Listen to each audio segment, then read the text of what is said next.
Buondì ragazzuoli, oggi parliamo di Bloodborne, forse quello che è il titolo più atteso per PlayStation 4 e per un sacco di ottime ragioni.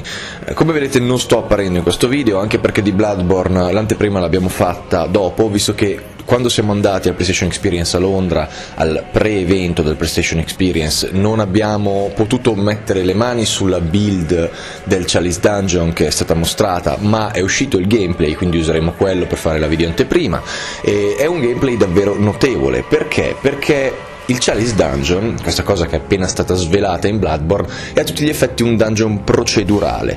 Cosa vuol dire? Vuol dire che il dungeon viene randomicamente generato da un algoritmo interno al gioco e quindi ogni volta è diverso, con diversi nemici, diverso posizionamento degli stessi, diversa ambientazione, diversa struttura della mappa e via così.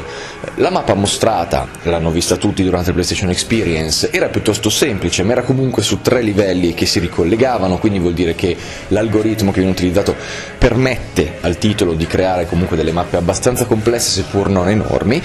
In generale questo Chalice Dungeon è solo un pezzo di Bloodborne, tutto il resto è simile ai vecchi Souls nel fatto che comunque si tratta di mappe elaboratissime create da From centimetro per centimetro, ma queste mappe procedurali aumentano enormemente i contenuti, e non solo. Perché una volta generato un Chalice Dungeon questo può essere bloccato dal giocatore per quanto vuole e può venire shareato con i suoi amici, il che significa che si possono a tutti gli effetti completare i Chalice Dungeon in compagnia degli amici in multiplayer.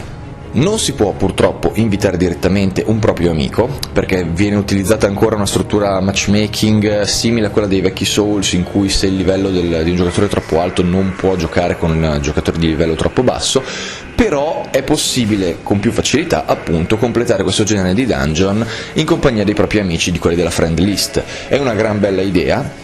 E il Chalice Dungeon può essere influenzato nella sua formazione parzialmente facendo un rituale proprio a questo calice appunto che dà il nome al dungeon, utilizzando degli oggetti non meglio precisati. Non è ancora chiaro, non ce l'hanno voluto spiegare in realtà cosa facciano questi oggetti sul calice, cosa facciano questo rituale, non ci è stato ancora spiegato se i boss sono randomizzati ogni volta o comunque si tratta di una selezione di boss preesistenti. Non ci hanno voluto svelare un po' di roba, abbiamo voluto mantenere un certo alone di mistero, ma l'idea di fondo è davvero molto interessante. Per quanto riguarda tutto il resto è sempre solidissimo, atmosfera da vendere, nemici cattivissimi, gameplay molto più veloce rispetto ai Souls, migliorato eccezionalmente in certi elementi, in particolare per il fatto delle armi e dei moveset che variano durante la combo perché l'arma si trasforma. È davvero un gioco promettente, per il momento è quello che desideriamo di più per PlayStation 4 e al momento pare il prodotto più solido in arrivo per la console di Sony, almeno per quanto riguarda i nostri gusti.